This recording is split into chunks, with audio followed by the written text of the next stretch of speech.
Hola, hola, muchísimas gracias por acompañarnos. Yo soy Gustavo Delgado. Hoy recibimos a la presidenta ejecutiva del Patronato Nacional de la Infancia, Kemly Garza Sánchez, para ofrecernos muy buenas noticias. ¿Cómo le va? Todo Kemly. bien, Gustavo, y un gran saludo a todas las personas que nos ven, que nos escuchan. Acabamos de estar de cumpleaños, ¿verdad? 95 años del PAN y ¿cómo lo celebramos? Todavía estamos celebrando, es que 95 años se dicen fácil, pero ha sido un caminar y un crecer de parte de la institución y de la mano del país. El PANI de hace 95 años no es el mismo PANI de ahora, como no es la misma Costa Rica ni las generaciones más jóvenes en comparación con nuestros bisabuelos. Así que los 95 años nos preparan para el cumpleaños del primer siglo del Patronato Nacional de la Infancia, en un aniversario que busca generar una reflexión sobre en qué pensaron los padres de la patria cuando crearon al Patronato Nacional de la Infancia, cuál es nuestra situación actual y para dónde vamos. Y dentro de eso, por supuesto, el 95 lo hemos querido celebrar con mucho trabajo y también con la comunicación de logros. Maravilloso. Yo mencionaba que tenemos buenas noticias porque ahorita el patronato está garantizando, voy a utilizar ese término, garantizando que cualquier emergencia que se produzca y que involucre a personas menores de edad va a recibir atención 24/7, cualquier día de la semana, a cualquier hora. Coméntenos cómo funcionaba el asunto antes, porque esto es tan buena noticia entonces ahora. Claro que sí. Como dije, si pensamos en la Costa Rica de antes eran otros tiempos, no habían factores como la tecnología y también otros factores culturales que impregnan completamente la realidad costarricense y que también supone nuevas amenazas frente a las cuales el patronato tiene que asegurar una protección articulada con otras instituciones. Los riesgos y las amenazas en nuestro país, los peligros para nuestra niñez y adolescencia no duermen, no tienen descanso ni feriado. Por lo tanto, el patronato tampoco los puede tener.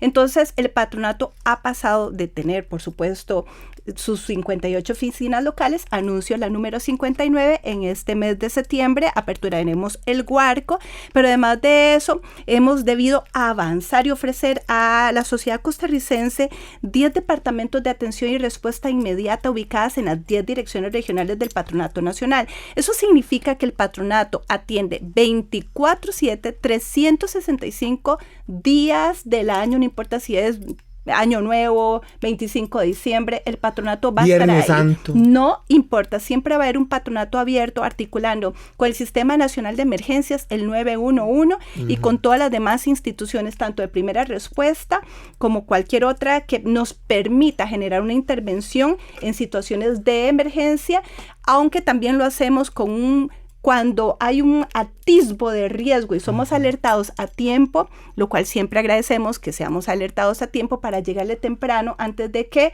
lamentemos una desgracia. Así que tenemos 10 departamentos de atención y respuesta inmediata en las 10 direcciones regionales. Que cubren todo el país. Que cubren todo el país. Diríamos que frente a la Costa Rica que nos manda y nos reclama, quisiéramos pensar hacia futuro en todavía fortalecer más esta respuesta, pero a nivel nacional tenemos uno de estos departamentos y siempre va a haber PANI 24/7 para tener una emergencia. Y van a decir los costarricenses, ¿y cómo le hago para contactarlo? Exactamente. 911.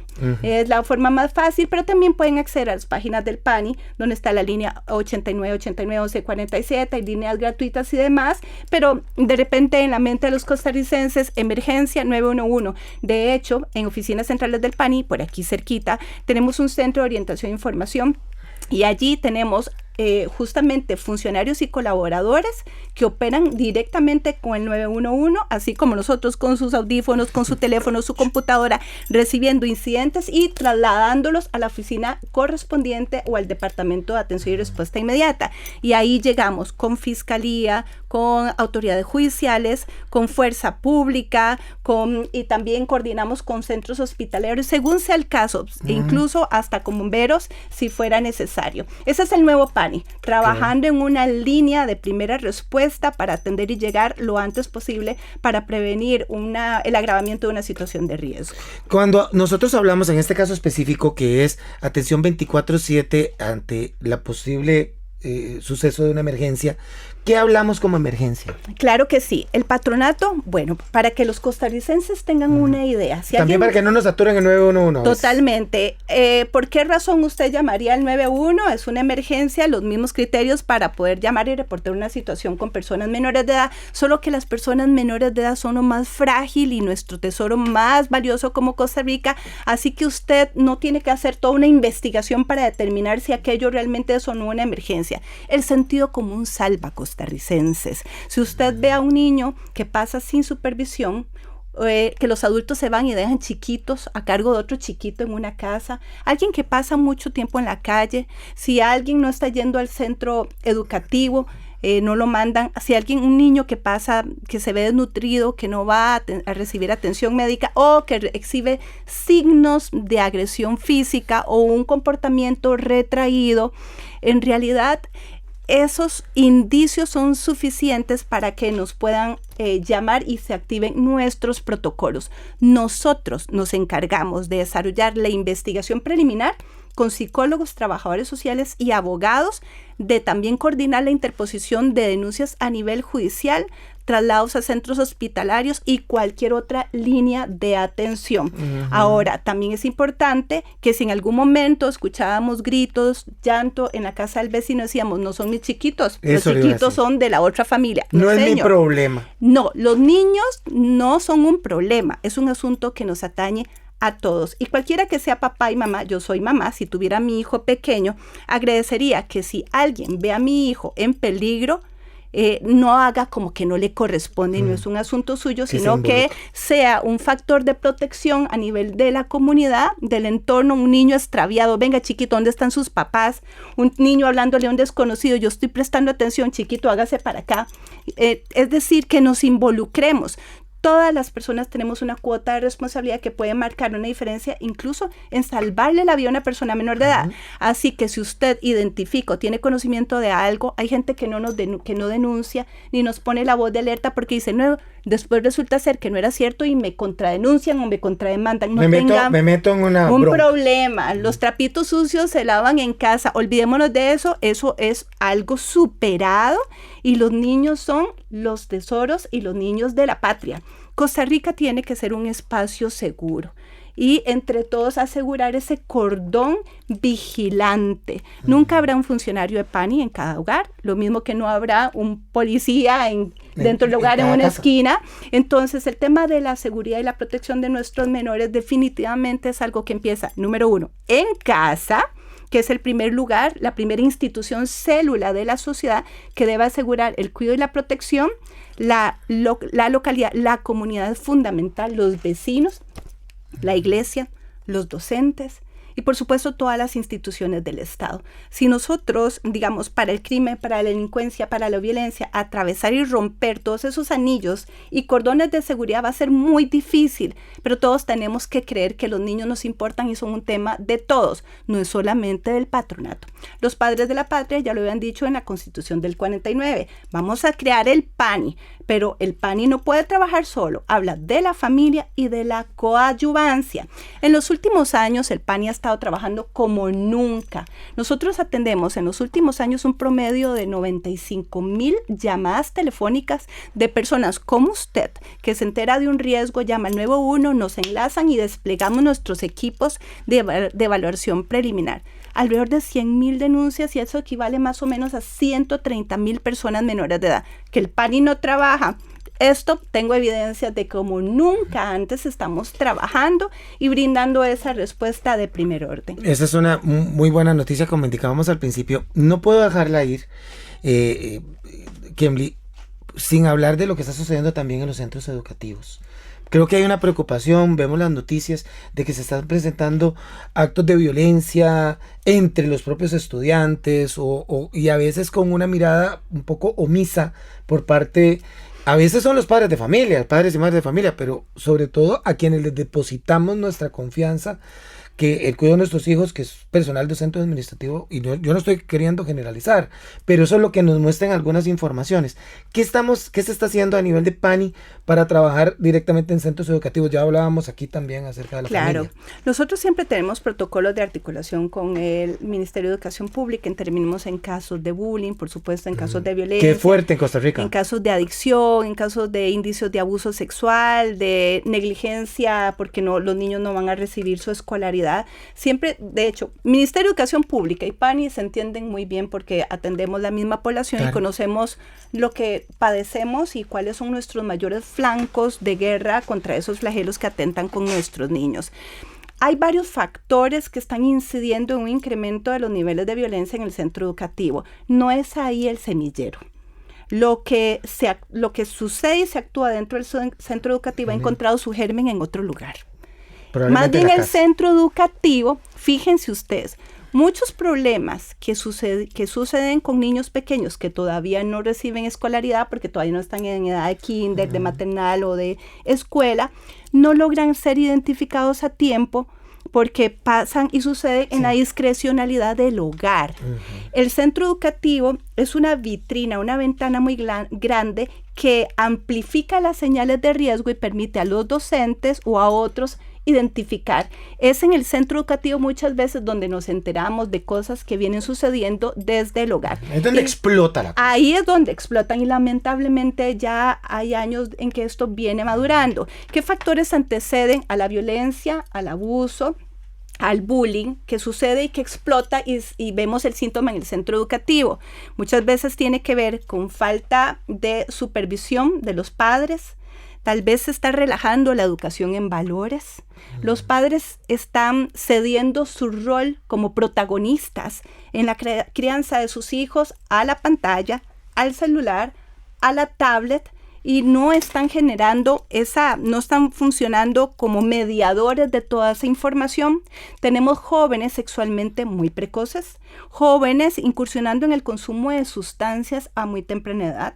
Tenemos además en términos de salud mental que los jóvenes y más después de la pandemia están también muestran los síntomas de cosas que antes no veíamos.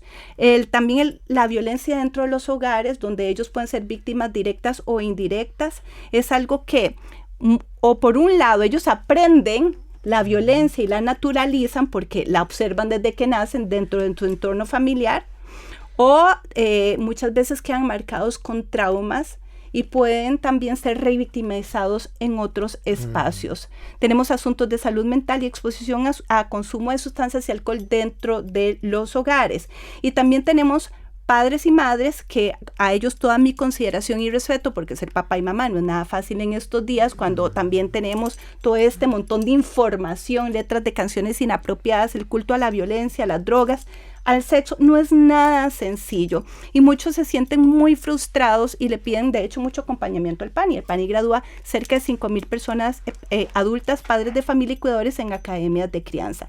Pero todos esos elementos que explotan en el centro educativo, Gustavo, tienen un antecedente y es muy importante decir a papá y mamá que lo que nosotros hagamos en la primera infancia principalmente y en la segunda marcará de forma muy determinante las etapas subsecuentes. En el centro educativo es un entorno, es un epicentro para poder evidenciar cosas que vienen sucediendo y estamos justamente en muchas conversaciones, tanto desde el Consejo Nacional de Niñez y Adolescencia como desde la Rectoría del Patronato Nacional de la Infancia, fortaleciendo nuestros protocolos, pero también desde atraer a esos padres. Vamos a ver nuevamente, no es que mientras el niño esté en el centro educativo, el padre también va a depositar las responsabilidades parentales en los docentes. Un docente no podrá subsanar ni recuperar lo que en el lugar no se está nutriendo ni resolviendo, pero sí el docente podrá ser esa heroína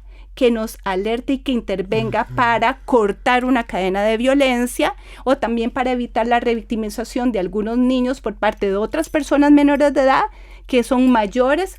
Y también aprovecho para decir, cuando tenemos un indicio que hay una persona menor de edad que está actuando como agresor indicios de que esta persona menor de edad también es una persona presuntamente abusiva. También tenemos que tener mucho cuidado, medios de comunicación, de no exponer la imagen de la persona menor de edad que suponemos está agrediendo, sobre todo porque hay procesos, investigaciones que tienen que llegar a determinar el fondo del asunto y porque muchas veces, lamentablemente, una persona menor de edad que agrede o que reproduce la violencia es porque muchas veces también está siendo víctima de ella. Por supuesto que sí. ¿Cuál es el mensaje entonces? Siempre es padres y madres en primer lugar responsables del cuidado y la protección de las personas menores de edad, la comunidad, los centros educativos, pero siempre, repito, somos nosotros, papá y mamá, los llamados a ejercer ese control y esa protección. A nivel nacional e internacional se conoce que el Estado deberá intervenir siempre que la familia, papá y mamá o los cuidadores o no puedan o no quieran o no sean responsables, el Estado va a intervenir. Pero cuando un niño viene al mundo y empieza a explorarlo, lo hace de la mano de sus padres en un entorno familiar, donde va a recibir una educación en valores, donde va a reconocer quién es el mismo, qué es el mundo, a responder preguntas de para dónde voy, qué es lo bueno, qué es lo malo, la conciencia moral, aprenden la estructura, la disciplina. ¿Quién enseña eso? En los primeros años, esos son los padres y en el entorno del hogar. Ese es el primer anillo de seguridad y de protección y nunca, nunca, nunca la tecnología va a sustituir la humanidad de una crianza cara a cara con nuestros hijos. Posteriormente a eso, la comunidad es fundamental. Hay que recuperar los espacios de la comunidad para que los niños jueguen y socialicen en paz y seguros, cuidados por todos, los gobiernos locales y todas las instituciones del Estado. Este es un tiempo para que, mientras el patronato trabaja como nunca lo ha hecho junto con otras instituciones, porque estamos declarando cero tolerancia a la violencia y uniendo nuestras fuerzas para poder ser suficiente y contener todas estas cosas que vos mencionás en los centros educativos, en los encabezados de las noticias. Si yo te digo que cada año atendemos alrededor de 130,000 personas menores de edad, no son números, son personas cuyas vidas son rescatadas. Quisiéramos no tener tanto trabajo. Quisiéramos educarnos más a la prevención y a la promoción de derechos. Esos números son de intervenciones en emergencias, en crisis, en circunstancias que atentan contra los derechos de nuestras personas menores de edad. Pero también, por otro lado, si tenemos esos números, también eso define que Costa Rica tiene más claro que es una situación violatoria de derechos y la denuncia a tiempo. Quizá en otro momento las estadísticas eran menores, porque la violencia se callaba, porque la violencia se justificaba como una forma de criar y de disciplinar. Lo está educando. Exacto. Y ahora la gente demora menos en ponernos en conocimiento y por lo tanto la actuación del patronato es más rápido. Quiero cerrar nada más llamando a eso. La familia no está sola, el patronato también se debe a la familia, a todas las instituciones del Estado, pero el hogar tiene que ser el primer lugar donde los niños respiren paz, aceptación, compromiso, cariño. Una de nuestras causas de intervención es la negación del cariño. ¿Usted se imagina que el PANI intervenga en situaciones donde a un niño se le niegue el cariño? ¿Cómo puede ser esa una causa de intervención del PANI? Y sin embargo pasa. Papá y mamá no se ocupa ser papá o mamá perfecto, solo papá y mamá presente y la mayor herramienta es el amor. Muchísimas gracias por participar con nosotros. A las órdenes. Muy importante el mensaje. Ojalá que todo lo apliquemos. Como sociedad tenemos una obligación y no es la de proteger los hijos ajenos, porque no son ajenos, son de todos nosotros. Gracias por acompañarnos. Recuerde que mañana tendremos Panorama. Hasta pronto.